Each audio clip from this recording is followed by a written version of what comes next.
2020, the new decade, the new millennium, whatever we are saying now. My first interview, we're back, you all. I am so excited to have Nikki Taboe here. Hi. Hey guys. You guys, again, super exciting. As you all know, we are in the midst of Fashion Month. We are uncovering every aspect of fashion. We're going to go through the thrift side. We're going to be talking about top 10 ways to get your money right and be fashionable. But you all, I do have a little bit of wanderlust when it comes to getting a nice bag, y'all. I'm tired of going to H&M. I said it. I'm tired. I'm tired of being at H&M in that fake Saffiano. I'm tired of pretending like I'm somebody when I'm not. I said it, y'all. I said it, and I know y'all feel the same way too. So we have Miss Nikki. Can we call you Nikki? Is that okay? Yeah, definitely. We have Nikki here. She is actually a sales associate. Is that what they say? Yes, sales associate, stylist, fashionista, fabulous person overall from Burberry to discuss with us ways that we can get our money right, be a luxurista. Can we make that up? We make that up, y'all. A luxurista, and to ask the age-old question, is it even possible to want a bag? Because, y'all, I want one. And I told somebody yesterday at my job that I wanted a Chanel Classic Flat this year. And she looked at me like I caught the plague. A judgment face. Why would you want something like that? She's telling me that I want to be like everybody else. I'm trying to have a status symbol on my hand. Well, maybe I just want to look nice. Maybe this is a bag that's going to last me a long time. Why do I have to feel guilty for wanting something nice? Why is it possible that there seems to be this misconception that people who are weird or who are fancy want those things? Why can't a regular girl like me want it and still get my money right? But Nikki's going to be here to tell us about that. Hi, Nikki. Thanks. Hey. Thank you so much for being on the show. We really appreciate it. Definitely, it's my pleasure. I would love to tell you guys all about how you can get all of these things that you've been lusting over, and how that you should not necessarily feel bad. Think about it in more an artistic way, but also you should also be cautious about how much you do make, and how can that balance out to what you are looking to buy in the future. Okay, that's some intro. I like that. So first, before we delve deep into that, because all of those things I want to talk about more. But first, I want to hear a little bit about your career trajectory. So tell me a little bit about yourself and how you ended up working as a stylist for Burberry. Yes, so I started luxury with Michael Kors. One of the incentive as being a young adult around 17, I'm thinking about how I can get these kind of clothes with so little price. So you know what? I did some research. Michael Kors, an incentive to work there as an associate, you get every free outfits every season, a top, pants, or a dress every single season, and that's about within 2 to 3 months you're getting new pieces that can cost you to up to $500. So I'm for like, one piece? Yeah, so. Oh, wow. So I'm like, okay, why not? So I experimented with that, and I've noticed how that's actually the time it opened my mind up to how prices can reflect the quality of clothing. And Michael Kors actually opened my mind into quality, into my wardrobe. I actually stopped shopping in retailers like Forever 21, which is my to-go, and H&M, because I've noticed within like washing my clothes or even the quality of drape of how it makes me look, it's 100% different. 100%. Really? Yes. Wait, how so? Seriously, how so? You can tell that these designers really do pay attention to the physique of the body, the silhouettes of different cuts of clothes. So that really made me appreciate and taking care of the clothes much better. And also you can tell by the fabric. And I'm the type of person that I'm late to everything. I gotta wash things on the load. So it gotta, withstand that. So initially you going into luxury fashion, you started at Michael Kors, was because you really liked the idea of looking stylish and having something really nice, but it ended up being more opening your eyes to something that actually looks and feels nice, it complements your body better. Exactly. And that reflects the whole thing about feeling confident within yourself and finally getting to know what looks good on you. Whereas you go to Forever 21, H&M, you're bombarded with all of these merchandise, all of these clothing, you want to try all of these things that look good, and then you go in the dressing room and you're faced with the sorrow that, oh my god, this shirt looks crappy on me. Yeah, and I would blame myself. Again, for example, I went to H&M a couple weeks ago. It's like, no, not even. I went there Wednesday. And I had to try these pants, and I'm relatively slim. And the pants didn't fit right. I was like, well, I thought it was me. Honestly, I thought it was me. I was like, they don't look good. No, Ashley, it's not you because you have a wonderful, voluptuous body. So you're saying that it could be the quality of clothing that's preventing us from feeling confident or looking as the best that we can in certain clothing. Correct, because you have to kind of think about it. These mass production companies, they're producing for that 1, 2, or 3 clients, and that is not reality whatsoever. So you can't really expect that kind of quality or well thought of when it comes to the pants and the cuts that these other clothing are producing. But I'm not saying that it's bad at all. It's not, because some of them are very wonderful. The price doesn't reflect the quality, so no shame in that, but it's just more time consuming when it comes to shopping for your clothes. Really? Mm-hmm. And that's something that you really found out working at Michael Kors. Yes. The whole thing about you're going into a store, you have all of these options to go through, versus you're going to this one boutique that pays attention a lot on quality and the cuts, and you see exactly what you're looking for in your mind, and it automatically narrow it down to certain pieces. And you go into dressing room and you actually try these things on, and they actually lay the way you want it to lay. I thought the H&M dressing room was sufficient. So this one thing that you learned from Michael Kors, why did you decide to go from Michael Kors to working at Burberry? I just wanted to pursue something higher tier, and again, my motivation is getting something at a discounted price. Y'all, amen to that. Shout outs to the discount. Okay.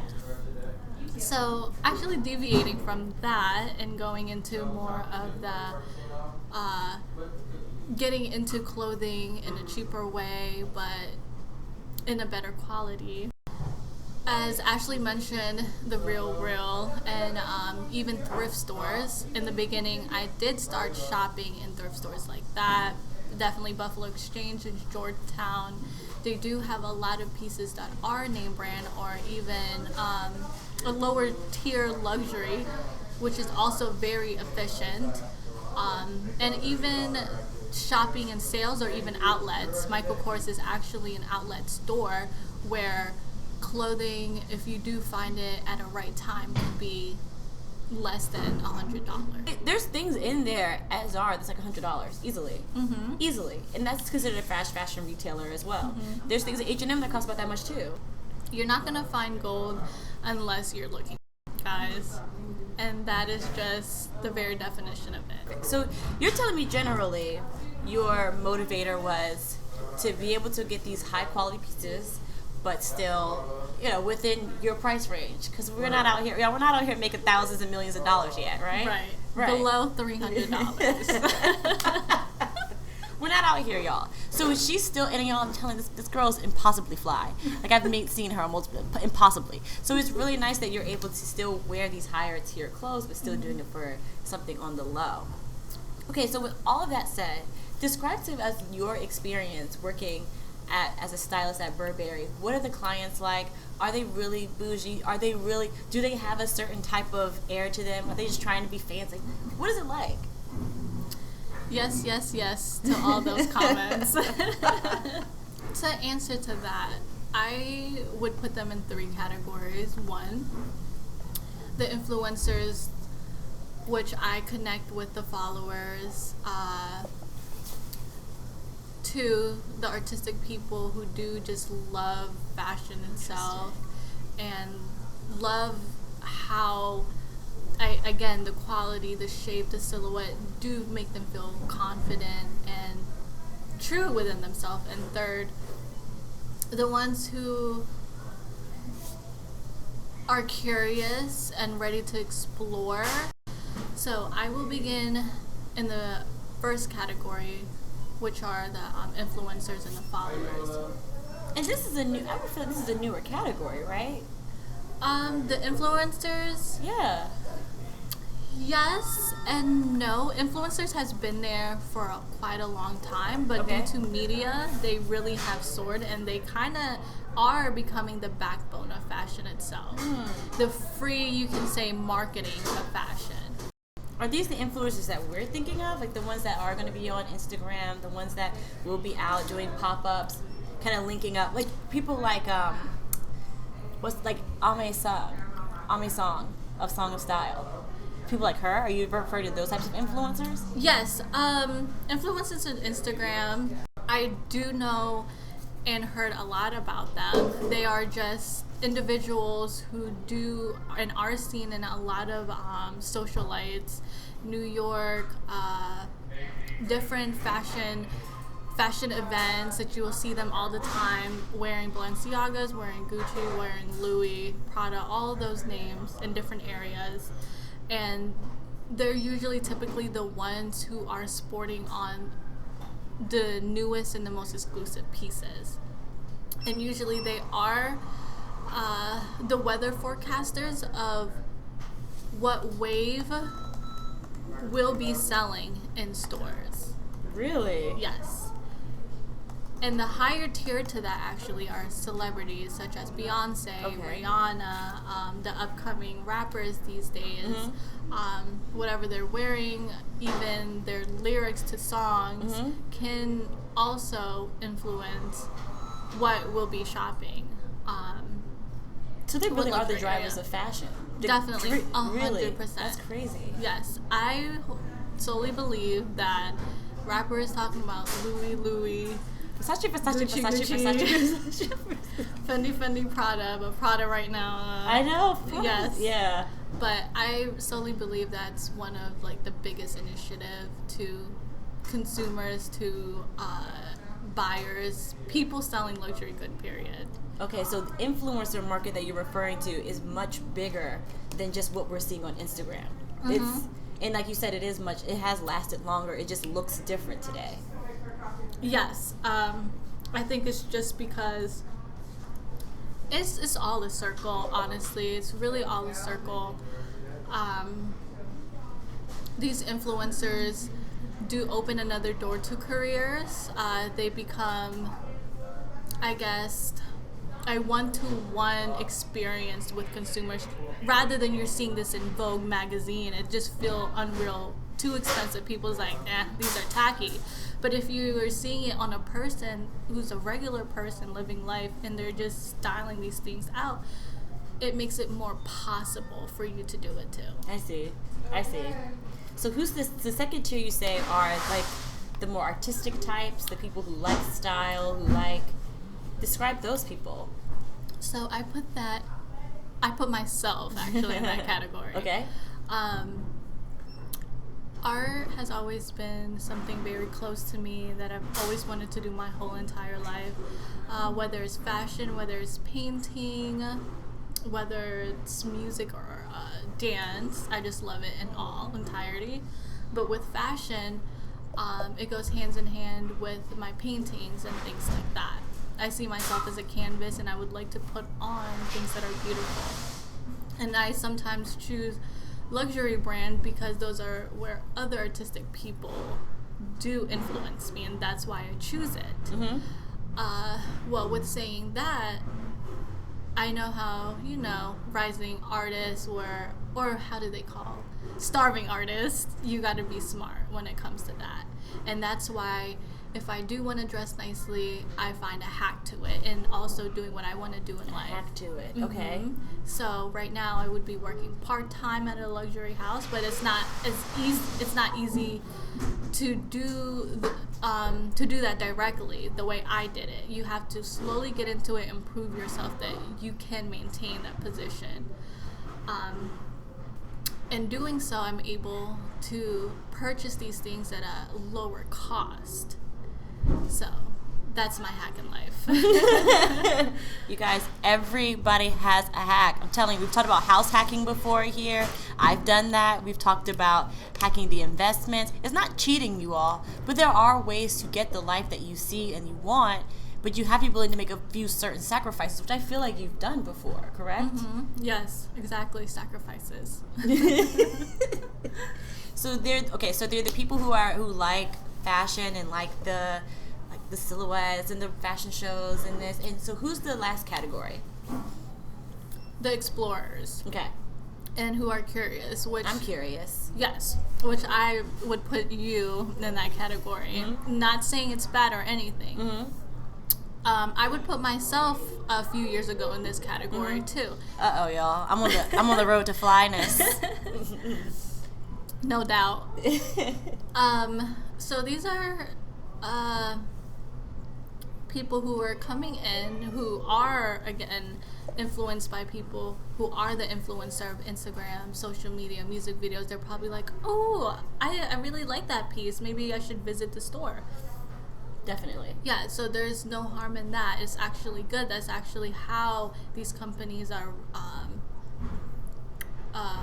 generating these sales and generating consumers or even people in general to come into the store. So explorers are very important because they generate into my category too, which I explained that I am, and then into the influencers who do buy these things again for pleasure and for class also, if that makes sense. Yeah.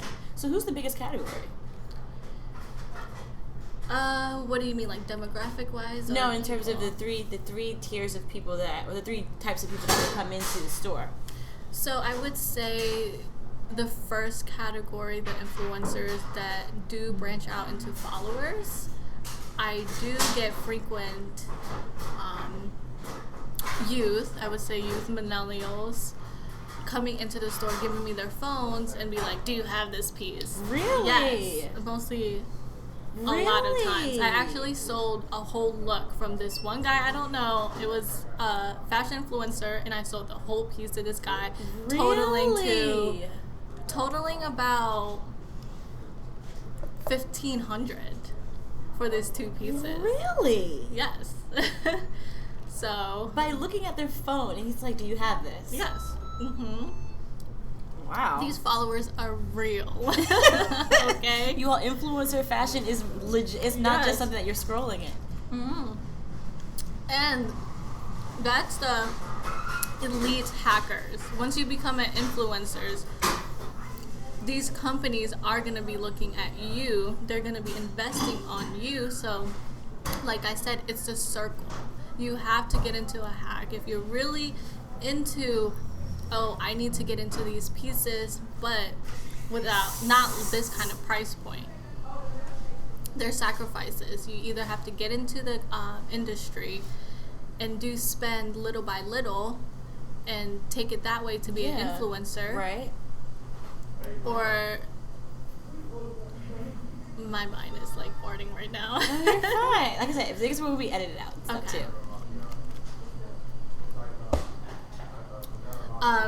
Okay, I don't know now. That's okay. Okay, next question. Okay, so for me, it's so interesting that you're talking about these tiers. It's like I don't think about this stuff. All I talk about is money all day long. But to me, there's a singe in media that makes it seem like the fashion industry, or you wanting something from Burberry, you wanting that coat, a scarf, is very vapid. It's like, oh well, all you care about is just a label. And in theory, when I'm talking to everyday people, they'll tell me that the only people who will go into these stores are those who just want to wear a label because it thinks it makes them feel good about themselves. Mm-hmm. Do you think that's true? And what are your responses to that?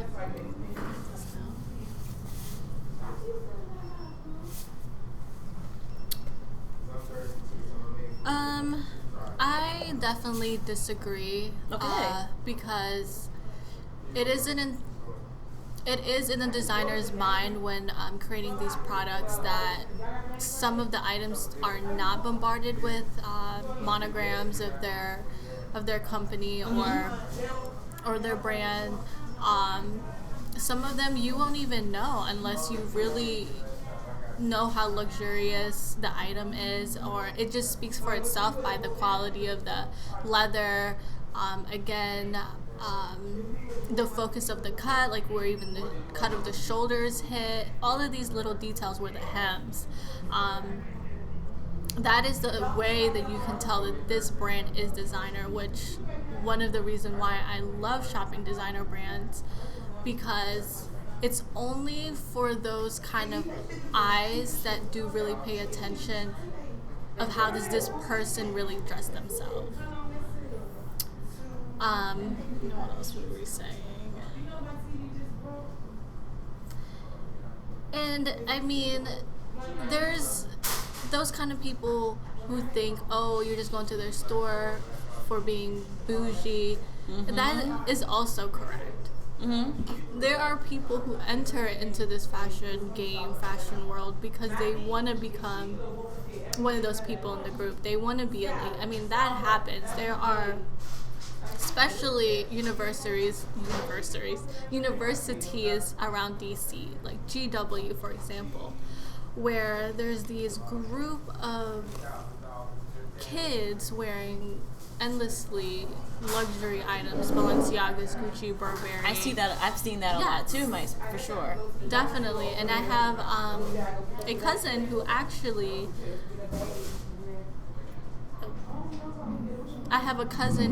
attends GW, and she feels as if like she's shunned by these people, by these kids. It's literally one of these consumers is her roommate, that she's always wearing these things, and she feels like, I guess she's more than them. Better than, yeah. Exactly. And she doesn't even speak to them. And I was just took upon that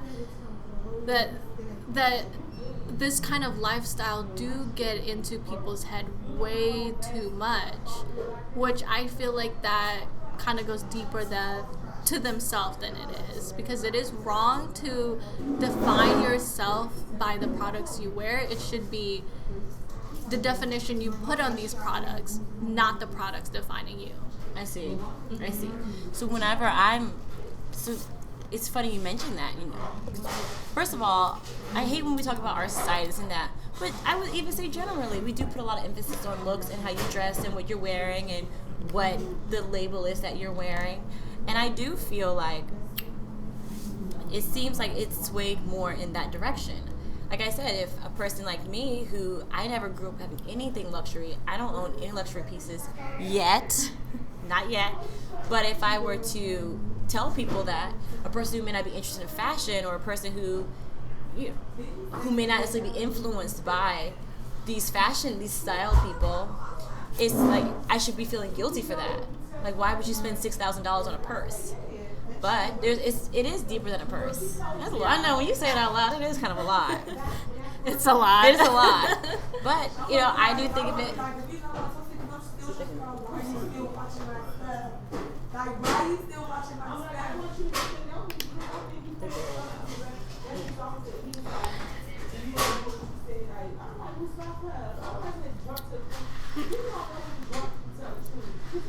Can you pause it?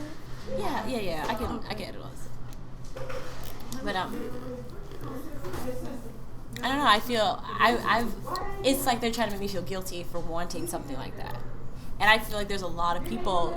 Like it's a polarizing. It's like the people who make you feel guilty for it, the people who have it, and they kind of look down on you. But I feel like both ends of the spectrum are going to look down on you. no matter what.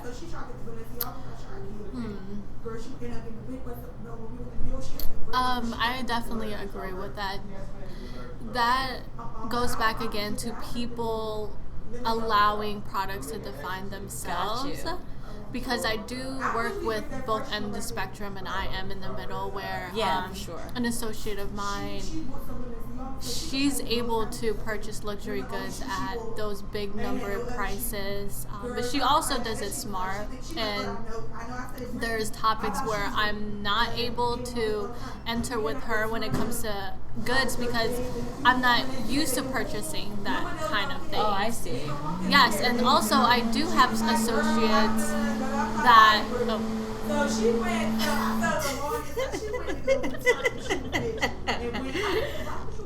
That's really funny.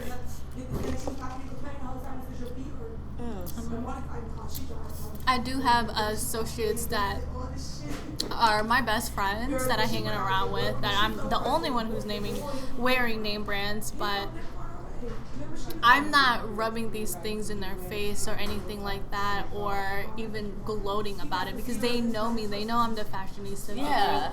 They And you know. you have a true, genuine, utter appreciation. Yes, and they have that confidence that if they do have any questions with any fashion things, they know to go to me. And girl, I do hook them up with any budget that they have. Because I'm not the richest person out here. We're all struggling. And for your other friend, Ashley, that may be looking down on you because you want a bag that's about $1,000. Just a couple of $1,000.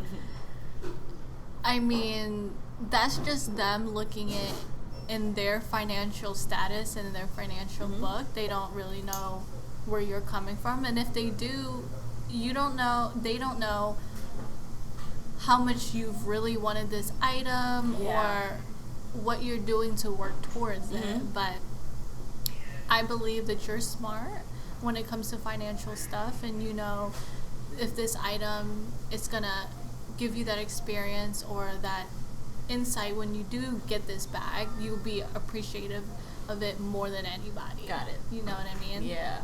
So it's all, for me, I do feel like these items are like, you said, purchasing art. You're purchasing a piece of art that someone has created. It's just like when people go to Burberry, you know, and then they commission an art piece that they want to keep in their house or they want to put in a museum. It's the same concept. But I think because it has been commercialized by so many different people, there's like a negative stint to it. But everything that's nice and that's custom and craft made will come with a price tag. Exactly.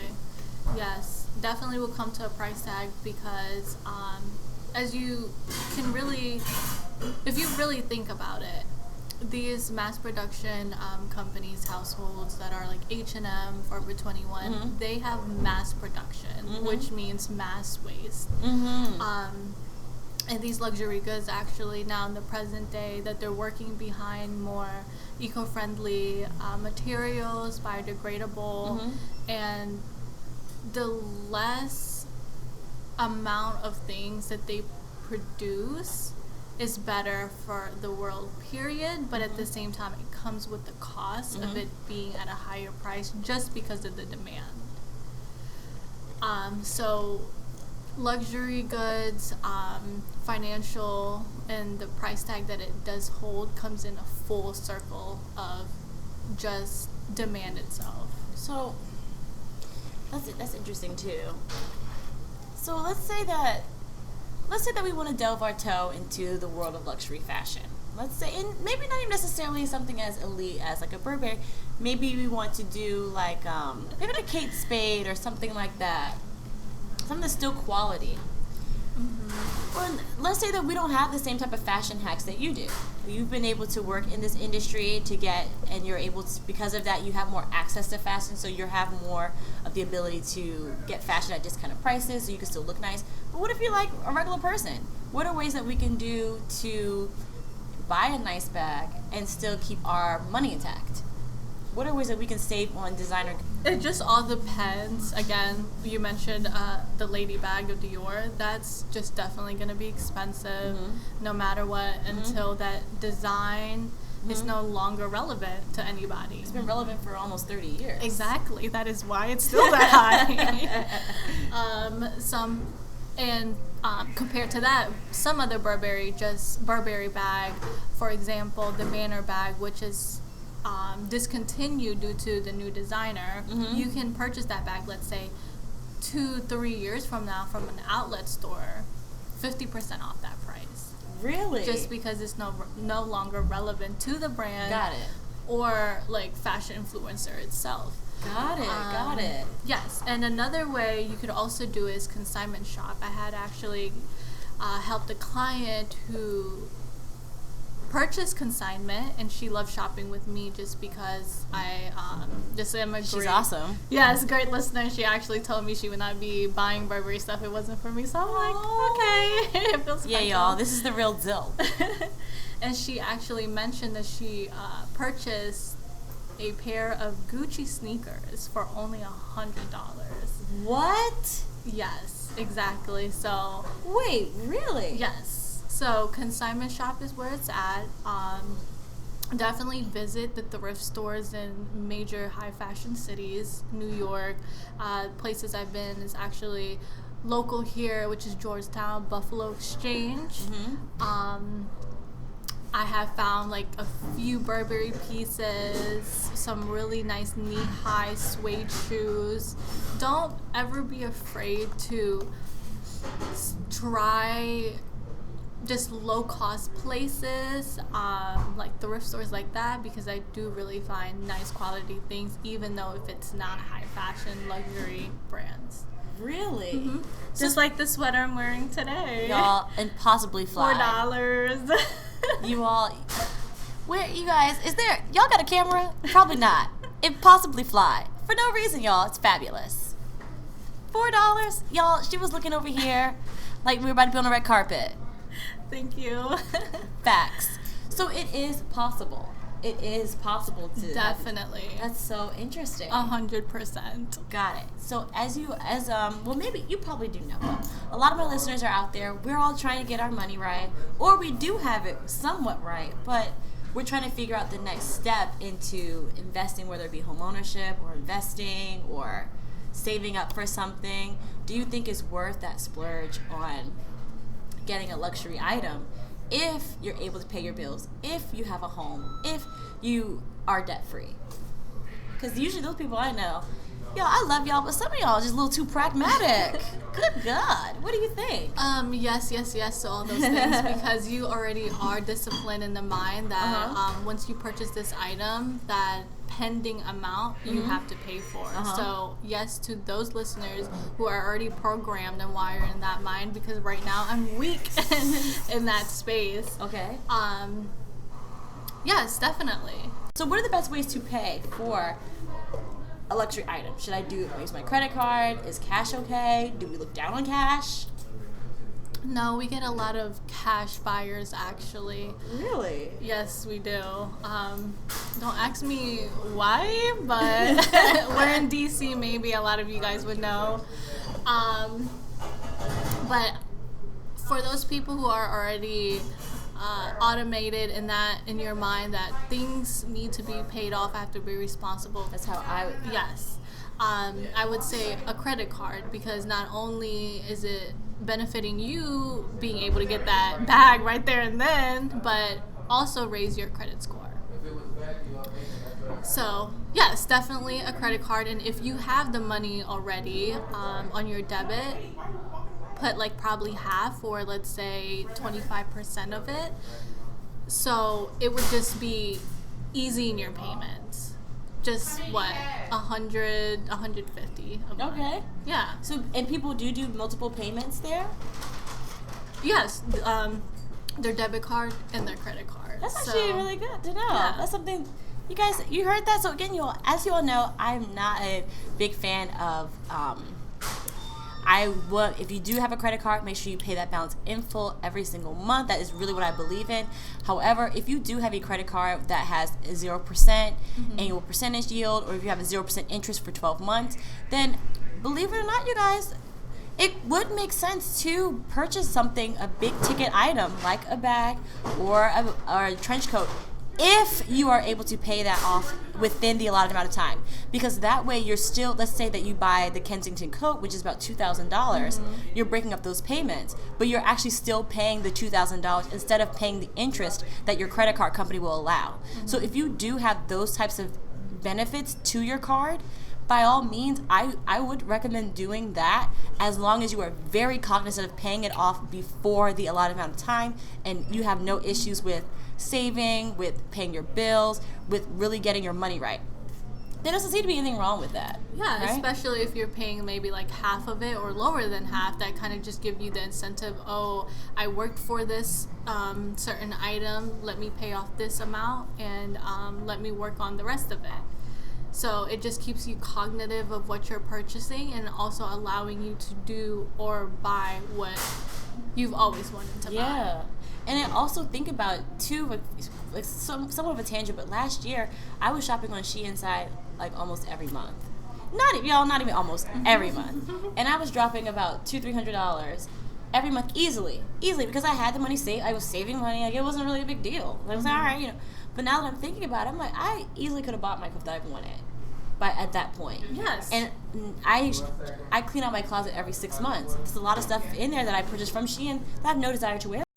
It's interesting you bring up the closet, because that's how I actually learned over time. I used to have a walk-in closet, and it would just be filled with a whole bunch of clothes that once you wash it, it's just beyond recognition. It's like a rag. It's like it's truly a rag. Like, I'm not even being funny. It's like limp, and because it was kind of limp when you bought it. Yeah, the colors faded. You're like, what in the world? And then, like you said, you do. I throw it out. I donate so many of my clothes every 6 months. Every 3 to 6 months, I clean out my closet, and that's the biggest thing that I've noticed. And then I looked over how much I had spent on Shein site, because they have like a history. And like, I spent like well over $1,000 last year. Yeah, you could have got your bag, girl. I know. Yo, let's not talk about that right now. So I'm thinking about, we're so instant gratification-y. So I'm like, well, here I am. Like, we get judgment to getting a nice piece that will last. So even me, my eyes are kind of opening to that.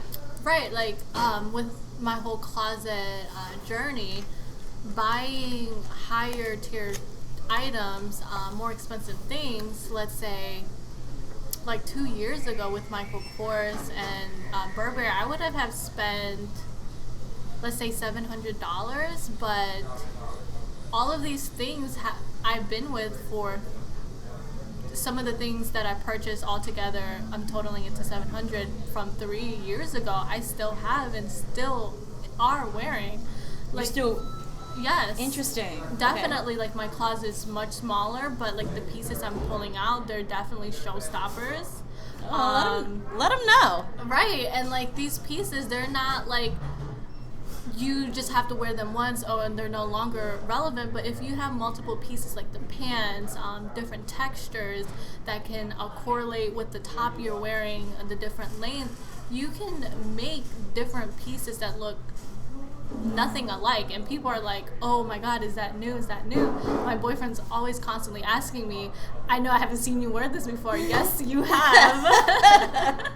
But I just haven't pulled it out, or I just wore it in a different way. That's so interesting. So you can definitely have these higher tier items from luxury places. You just have to be careful of what you're picking out. You don't want it to be the most trendiest thing.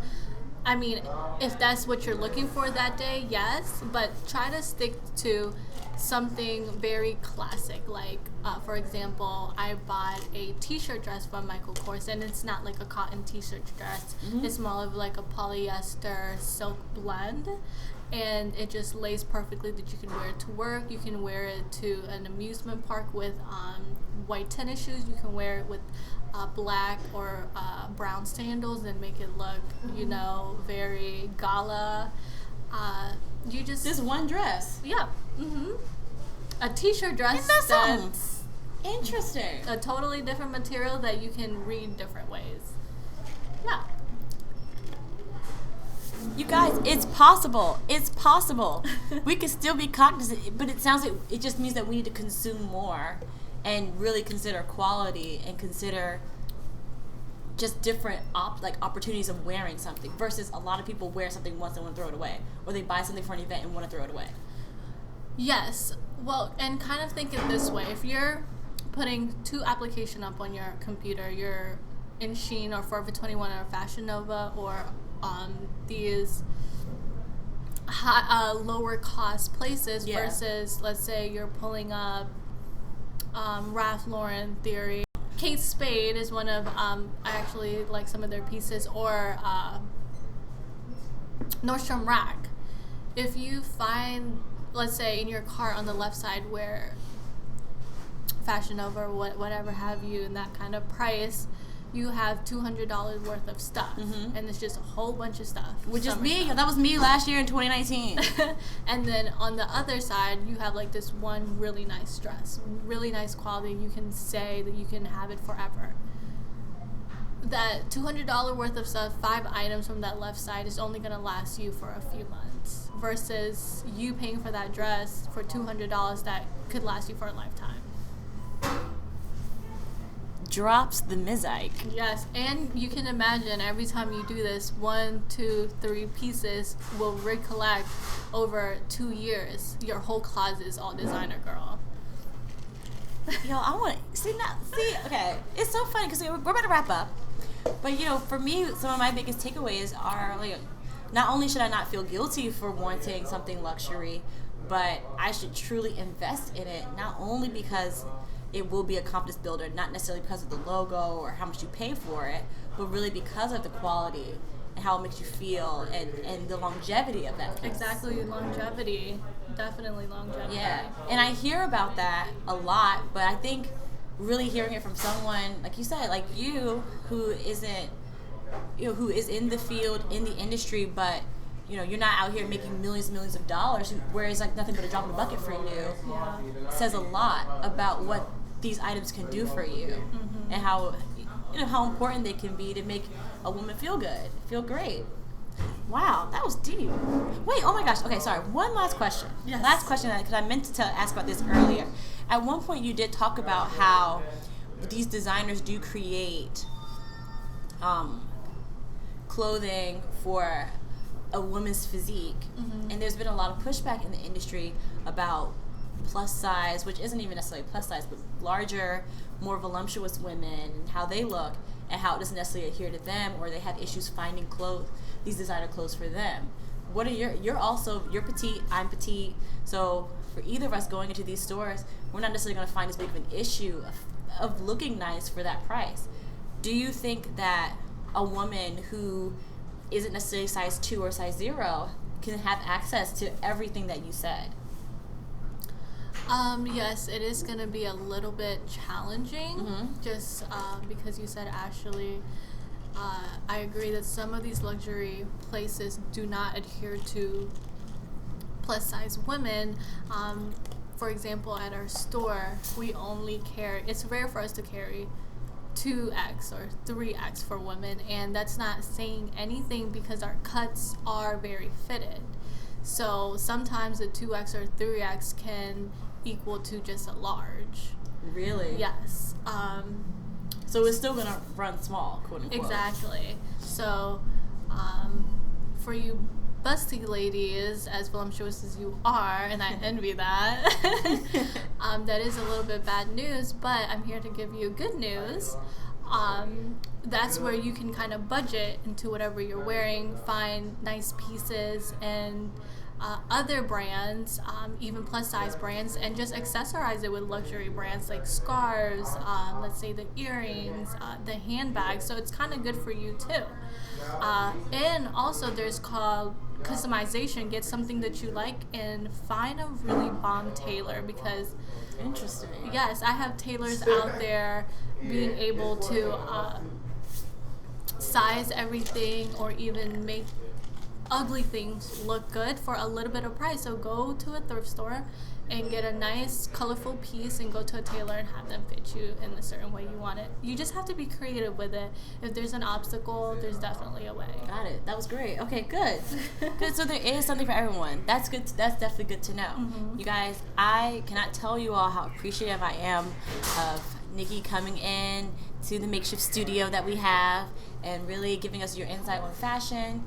Like I said, after this conversation, I do feel so much more comfortable in investing in a much nicer piece for my wardrobe. I think I'm going to have to downsize too. My closets are stuffed for no apparent reason. Oh my God, no reason. Like after listening to you, like what we were doing 2 or 3 years ago is where I'm at right now. You guys, we're about to be in the game.